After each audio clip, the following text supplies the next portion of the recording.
Hello, I am DS1 Samchoon and welcome to another episode on channel NITT. So I've just recently enrolled for Poly and orientation has already started. So it is very unusual for any adult over the age of 40 to be enrolling full-time in a polytechnic course, and more so for an overqualified 40-year-old and above individual. Anyway, it is a customary ritual for ENTJs to do things that are unprecedented. So I've already experienced 2 days of poly life, but these 2 days are actually just orientation days. So currently, besides my other work, I am also a full-time student with Nayeon Poly. My course is Common Business Program under the School of Business and Accountancy. So 2 orientation days have already passed and I'm going to share my personal experiences via some video footages in this episode. So given that on average I am 30 years at least older than my current classmates, I think one of the first reaction that they have when they see me as their classmate is that of intrigue. So what the hell is this uncle doing? So I made them call me Samchoon instead of my name, and I justified why that is necessary, and they complied.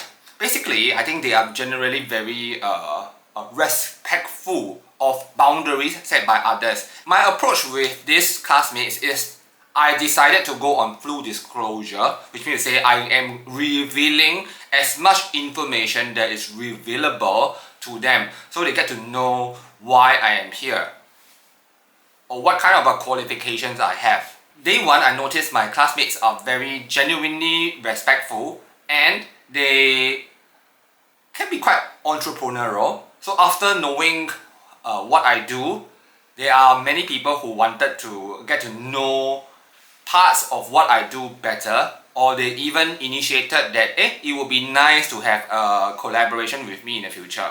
So this is a very positive trait because open-mindedness is definitely an asset that people, especially these Gen Z individuals, will need in the future. Gen Z individuals really like to use phones whenever they are bored. So I do not see anyone doing something more than using phones. They don't read. Probably also it doesn't make sense to bring a book. So I cannot for sure give a conclusive judgment. So there will be more to observe of individuals. So one thing to note, I am not treating my classmates as case studies. I'm not observing them. This is just like an afterthought after the orientation. So if you are a classmate and you're watching this, I'm not deliberately observing you. It's just something that ENTJs do subconsciously and want to package this into a video so it makes sense to tell my viewers what I have been doing. So 2 days of orientation, I just finished with the second day and it is very tiring. I think in terms of physique, in terms of energy, I cannot keep up with, of course, people who are 17 or 18 years old. But I also would presume that individuals their age, right, would also have become very tired or would have been very tired from the entire day of activities. One glaring thing that I observed is that I think as an ENTJ, once I decided I want to do something, I usually put in 100% effort unless I think that 100% effort is not necessary. So in this case, since I already decided that I want to go to a school full-time, I want to get to know my classmates, and I also want to join CCA, I also want to enjoy orientation, so I went all in with the orientation. But surprisingly, I think many of my classmates, they are not so enthusiastic about it, or they are a bit more reserved. I think this is not really a problem. In terms of experience with life, experience with individuals, of course I would have much more. So I would know how to navigate different individuals. Not in a sly way or like try to manipulate them, but I know like in these circumstances, I should be able to do this. Or in that circumstances, I should be able to suggest that. Definitely not in any way trying to manipulate anyone.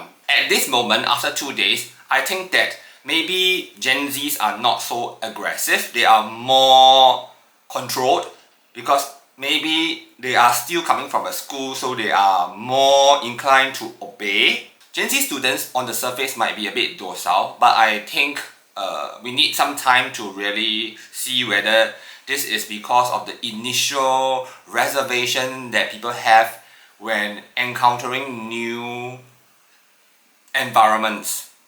But I think the students are really coping well. This is exactly how I envisioned or I knew I behaved and my other ex-classmates had behaved when we went to JC. And when we were at university, the orientation felt the same. They behave like real freshmen, they behave like freshmen do, but I'm not a freshman in any case, even though I was a freshman. Oh, confusing, isn't it? So therefore, I think the approach is different. In fact, I've seen a lot of Gen Z students who love to stand out. That's a good thing, because if you need to stand out, you are likely to be more successful than those who hide in the shadows. So talking about standing out, this is what I did. Oh no! Oh!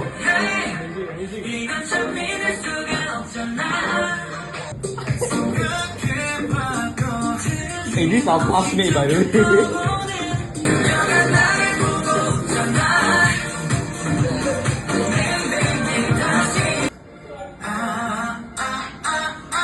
Hey, 3 minutes.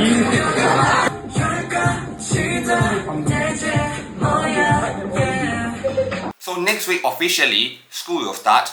So now I'm gonna focus more on talking about my own journey from next week onwards, like what are the struggles an ENTJ will have in a totally immersive new environment. Of course, I've been through education before, but now 30 years later, the system would have changed. Now you're using a lot of computers and there's a lot of systems. Now that I've been out of the corporate scene for a long time, it means that I will have to learn to adapt. Initially, I mean at this moment, I feel that it is going to be a challenge because I am very SI blind, and a lot of the things that I need to start with are very SI inclined. So we shall see. So if you're interested in this journey and you have not already subscribed, do consider subscribing so that I can bring you more of this fun stuff. Anyway, this really is unprecedented. I think nobody would have the courage to ever do such a thing. So if you've enjoyed this video, do give us a like, and we'll see you in our next episode. Bye bye.